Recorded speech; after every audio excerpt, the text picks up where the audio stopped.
Alright, so today I'm going to be talking about 80% lowers, frames, receivers, flats. We got some laws coming into effect here in California, and maybe the ATF might be redefining what a frame or receiver is at a federal level. But here in California, the law has passed, the law has been signed, and time is ticking and it's coming up. So yeah, California, there's no way out of it. It's coming up, and at a federal level, who knows? Anyone's guess is just as good, you know. So at the end of this video, I will give my opinion on what I think might happen at a federal level, but I don't know that for a fact. It's just my opinion, so take that for what it is. Alright, so here in California, AB 879 was signed into law, and I believe this law was not going to go into effect up until July 1st, 2025. I can't remember if it was 2024 or 2025, but we still had a lot of time to prepare ourselves to buy any parts that you may have wanted. I mean, any receivers, because this only affects unfinished receivers. But SB 118 pushed the dates forward. So AB 879 goes into effect July 1st, 2022. This does not involve parts like upper receivers, triggers, or anything like that. It's precursor parts, and they define precursor parts as unfinished frame or receivers. For example, polymer 80% lowers, flats, stuff like that. It does not include parts, like for example barrels, pistol grips, and triggers. It does not include that. This is directly from SB 118. The entire law, you can read it. It's AB 879, but SB 118 just pushes the date forward to July 1st, 2022. But I did get this out of SB 118, and I will post a link down below. That way you can read it for yourself. This is not legal advice by any means. I'm just reading directly what the law says, and I'm only going to read a little portion of it. This bill would instead automatically deem a licensed firearm dealer or a licensed ammunition vendor to be a licensed firearm precursor part vendor beginning April 1st, 2022. Beginning July 1st, 2022, the bill would require the sale of a firearm precursor part to be conducted or processed through a licensed firearm precursor part vendor, and would require a person or business to have a valid firearm precursor part vendor license to sell more than one firearm precursor part in a 30-day period. This bill would require the Department of Justice to electronically approve the purchase or transfer of a firearm precursor part beginning July 1st, 2022, and would require a vendor to submit records of sales and transfers of firearm precursor parts to the department beginning July 1st, 2022. So this, all it does is basically produces a paper trail on who's buying what. The government here in California wants to know everything: ammunition background checks, precursor part, which is this one, in person, private sales, everything. They want to have everything on paper. All they want to do now is know who's purchasing these and continue to infringe on people's rights. Yes, I get it. Bad people do things, but you don't punish the good because you can't catch the bad.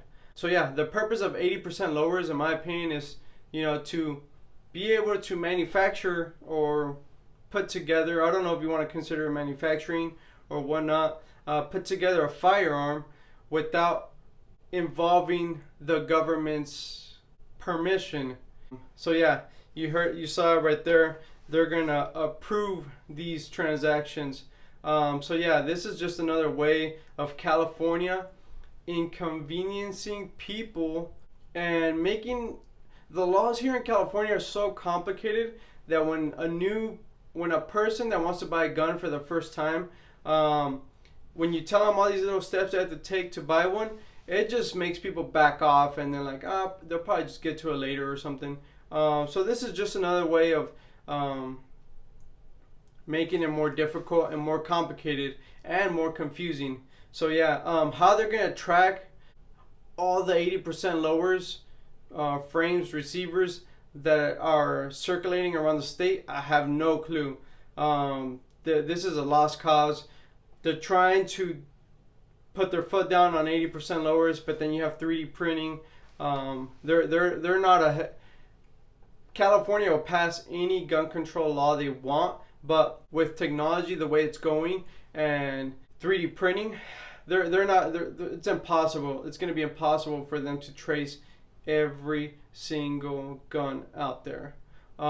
So yeah, for California, you have to July 1st to purchase 80% lowers, frames, receivers, and get them shipped directly to your house. After July 1st, it is going to be an in-person transaction, and it's going to require the Department of Justice approval. So yeah, that's coming in hot for California, July 1st. I'm not saying go break the bank. If you don't really care about these things, don't buy them. If you care for them, or you want to buy one or two just in case, you know what? Now you know the dates. Get them if you want. So now at a federal level, the ATF's going to be giving their opinion. How they get to change or redefine law, I don't know how they keep getting away with this. But that being said, that's also coming. In my opinion, at a federal level, I think the ATF is taking little bites at a time. How do you eat an elephant? One bite at a time, you know? So, and they're little bites. Just enough to piss off a few gun owners, but then just enough to have the other part of gun owners saying, it's not worth the fight, it's no big deal. You know, it's just an extra loop to jump through. Or who cares? They're just bump stocks. You know, it's just stuff like that. So in my opinion, this is not what's coming.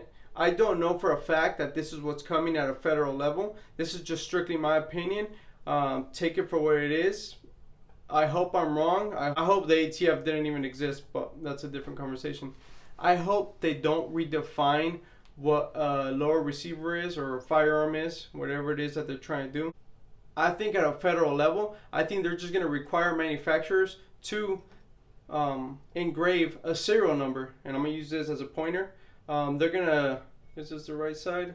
Yeah, it's on this side. So on ARs, it's normally on this side. So yeah, I think they're just going to require manufacturers to engrave a serial number right here. Probably Stonewall background check. I just have a feeling they're going to try to do something small like that. It's still BS. We shouldn't be putting up with that. Here in California, it's also BS. But yeah, I mean, unfortunately, some people, even within the gun community, they believe in background checks, and this is just another expansion on which I guess you can call background checks. They're gonna keep expanding it. Eventually, barrels will have serial numbers if we keep going down this path. But yeah, I don't believe in background checks. They don't do anything to stop crime. Bad people find a way. So I don't believe in background checks. It just makes us jump through hoops, and now there's a paper trace on who's buying what. So yeah, like I said, at the federal level, that's just my opinion. That doesn't mean that's gonna happen. Don't take that for a fact, or somehow he knows already. That's just in my opinion. I think 80% frames or receivers are gonna have some sort of serial number, just like a manufacturer prints a serial number and they probably get to make up the digits. But yeah, at a state level here in California, July 1st, 2022, all purchases must go through a precursor part vendor. Thank you guys for watching, and stay tuned.